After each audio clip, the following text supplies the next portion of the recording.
Fitness ক্যাম্পে নাহিদ তানজিম সাকিবদের নিবেদনে মুগ্ধ বিসিবি স্ট্রেংথ ও conditioning coach Nathan Kelly. Netherland series সহ এশিয়া কাপের লম্বা সূচির জন্য খেলোয়াড়রা শারীরিকভাবে প্রস্তুত বলে মনে করছেন এই অস্ট্রেলিয়ান কোচ। আগামী 15 আগস্ট পর্যন্ত চলবে এই ক্যাম্প। নিলয় মজুমদারের রিপোর্ট।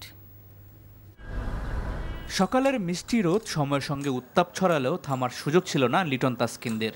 নাথান কেলির অধীনে শরীরে জমে থাকা আড়ষ্টতা কাটানোতেই ব্যস্ত ক্রিকেটাররা। গত বছরের এপ্রিল থেকে জাতীয় দলের সঙ্গে কাজ করা শুরু করেছিলেন কেলি।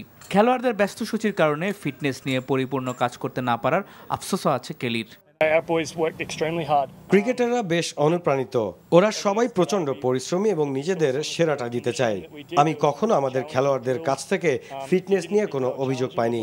তারা পুরোপুরি যুক্ত হয়েছে, উন্নতির চেষ্টা করছে এবং তাদের এনার্জি ও উৎসাহ দারুণ। ব্যস্ত সূচির আগে ফিটনেস পরীক্ষার অংশ হিসাবে একদিন আগে জাতীয় স্টেডিয়ামে উপস্থিত হয়েছিলেন জাতীয় দলের ক্রিকেটাররা। অ্যাথলেটিক্স ট্র্যাকে হয়েছিল তাতে দৌড় ও শারীরিক সক্ষমতা যাচাই। এই ক্যাম্পে নাহিদ রানা, তানজিম হাসান সাকিবদের নিবেদনে মুগ্ধ হয়েছেন নাথান কেলি। আমরা জাতীয় স্টেডিয়ামে কিছু টেস্ট করেছি, স্প্রিন্ট টেস্ট এবং টাইম ট্রায়াল করেছিলাম। টাইম ট্রায়ালে আমার মনে হয় 12 জন খেলোয়াড়ের পার্সোনাল বেস্ট পেয়েছি। অনেক খেলোয়াড়ই এই জায়গায় উন্নতি করেছে। নাহিদ অসাধারণ পারফরমেন্স করেছে।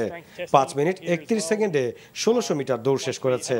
আর পুরো দল একসাথে এই দিকটা উন্নত করার চেষ্টা করছে। জাতীয় দলের ফিটনেস ক্যাম্প চলবে আগামী 15 আগস্ট পর্যন্ত।